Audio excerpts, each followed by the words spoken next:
Welcome back. Jeff Cameron, Show 93.3, Real Talk Radio, Warchant TV, broadcasting on Radio Row live here in Charlotte, joined by Richie Leonard the fourth. So right off the bat, how far back do we go? Did you ever meet Richie Leonard the first? No. My grandfather on my dad's side, it would be the junior or the second. He passed before I was even born. So, We were talking about it. I said, it's an absurd question, but I wonder how far down the rung of the ladder do we go before he says, oh, yeah, I knew number two, didn't I? Yeah. Listen, I got to tell you, when I talk to Coach Norvell or anytime I talk to your teammates, obviously we were in the breakout room earlier and all that, yours is a name that gets mentioned, I think, most consistently as a guy that they turn to lead. And I think your voice speaks volume in the room. What's that mean to you? That means the world to me. Just that guys around me and my peers look at me in that light I couldn't ask for nothing more to be in that position at such a phenomenal place like Florida State University. It's really a dream come true. Have you always been a leader, or is this something you've worked into? And obviously we all mature as we get older, and you learn from mistakes as well as successes. But is this something you feel like was a natural transition or something that's happened now out of necessity? Obviously a tough year last year, looking to bounce back big time. Yeah. They need people like you in that locker room. Is that something that you feel or sensed and are trying to do more of, or is it just natural? I'd say a little bit of both. I feel like I've always, carried some leadership qualities to myself. I feel like the older I've gotten and the more mature I've gotten, the type of leader I want to be has changed. I was always under the impression that, at least the favorite leaders I had on every team I've ever been on were the guys that didn't say much. They just showed up and went to work every day, and you never had to question that. So that's what I looked at as true leadership. But like I said, the older I'm getting and the more mature I am, I know that you have to vocalize that at times, and you have to be able to say it to where everybody around you will not only hear it but take heed to it. You know what I mean? So I feel like that part of my leadership has definitely grown. One time you were coming off the practice field, and this is long before spring when we were not at practice, but I watched you engage in that. Like a player was, I won't say which player, but a player was kind of goofing off for the cameras as we were getting ready to interview Norvell, and he said something back to you, and you said, why do you all even concern yourself with that nonsense? Yeah. So that's kind of what you're talking about there, vocalizing, like, man, they got a job to do. You just keep it on down the road, right? Exactly. Yeah, exactly. So obviously a lot of changes. Your offensive line coach being one of them.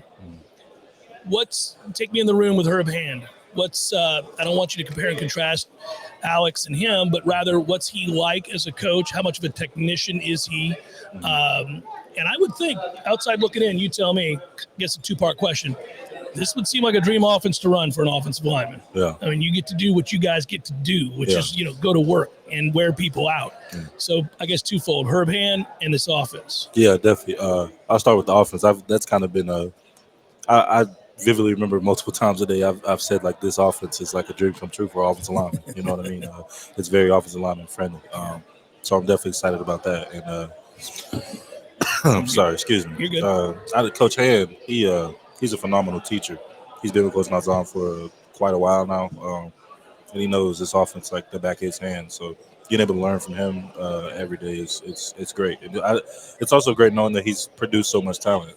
He's put some really good NFL offensive linemen up there. So definitely, it's awesome. If you take our listeners inside a meeting room, for example, what's he asking of you? Like, what's he like? I mean, people always, they look at coaches as either players coaches or they're over the top mean or what's his demeanor like when you're in the meeting room and you're kind of learning and taking instruction from him?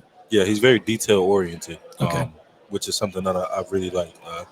We could spend 20 minutes working on, just talking about this one play because it just has that many, details to it. That's just an example. I'm not saying but he's a very detail oriented person. So once if we learn something new, when we get out there, there's no one that's going to be able to say they didn't at least hear everything that they need to do this correctly. You know what I mean? So being able to play for a coach like that, it's a guy like me, it's a dream come true. Speaking of new guys, you're surrounded by them on the offensive line. A couple of things here. I've always been intrigued by this. You'll hear analysts, former players, coaches talk about this element of the game a lot, but I don't know what it means. I want to hear it from a player. Offensive line needs to find their chemistry. You hear this all the time. How's that built, and what does that mean to you? Yeah, to me it means a lot because all the best offensive lines I've played on have had great chemistry, and that's deeper than just being on the field. Right. You got to really build connections with people like that.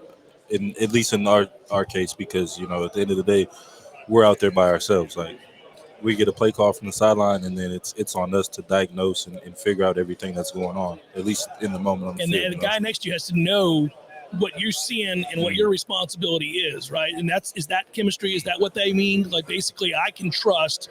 So you're at guard. I trust my center made the right call. My tackle's going to do what he needs to do based on what I'm picking up. Right, exactly. And you build that just by spending time with each other and getting those reps in on the field and off the field. Like, I'm confident that Luke Pettibone will make the right mic point because I've seen him do it a million times, and I know off the field, say if we're doing something like golfing, he's going to be consistently, you know what I mean? Like, you got to just spend time and really build that connection with people, because the more you trust them, the better off you'll be. You golf a lot? Because if you do, a bit, yeah. How's your game?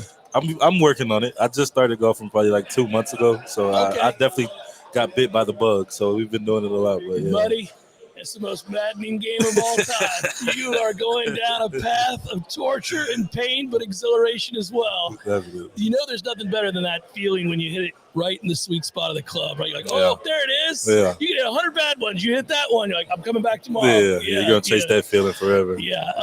Take us through Gunnar Hansen, Luke Pettibone, you just mentioned, another leader on this team that a lot of people talk about, Micah Pettis. We didn't get a chance to see a lot of those guys. Talk about your brothers on the offensive line. Obviously, all guys that have played a lot of football at a high level, whether it's being a all ACC type player or a player that excelled in the SEC. In the case of Gunnar, we know. So talk a little bit about those guys. Yeah, definitely. I'll start with Gunnar. Just because I had a relationship with Gunnar before he came to Florida State. We trained together in the off season for the last couple of years of college. So definitely knowing what type of person he already was, like, I knew he'd be a great fit in the room. And getting to work with him every day, it's phenomenal because he's just a guy you can't take away from how hard he works. Like, you can't deny it. You see it every single day. Okay. So I'm really excited to play with him and next to him. So Micah, give me a little bit about Micah. Micah, giant guy. Giant. He's huge. Just need him to be healthy. Just come on. I'd say his personality is just as big as he is. He's a great addition to the room. Puts smiles on guys' faces every day. And I'd say one thing that really sticks out about him is how he works with the young guys. He really does like to take those young guys under his wings and mess with them a little bit. But at the end of the day, he's like teaching them things they need to know. So that's phenomenal to see. Final question. I'm curious about this. From what we could learn of Tony White's defenses, and I've told everybody that I've talked to here today, I went back, watched the Nebraska games from a year ago, saw their successes against Ohio State and Colorado, amongst others. And, obviously predicated on stopping the run, but also creating a lot of confusion. You've got to see through the smoke and all of the deception, and they're bringing guys from different angles and doing all those kinds of things. Have you noticed that in camp? Did you notice that in spring? And how much of a challenge is it for you guys going against a defense that really does come at it from a lot of different angles? Yeah, definitely. That's definitely something that I took notice to in the spring. But from an offensive line perspective, like, it really just makes us so much better. Because when you face teams like that, you really have to, like, slow things down and be extremely fundamentally sound. So it'll only, us being forced to learn how to go against that is only going to help us as offensive line tremendously. So I'm excited. It? Yeah, for sure. You excited next week? Yeah. You ready to get it on? Yeah. Probably tired of talking. This is a long day.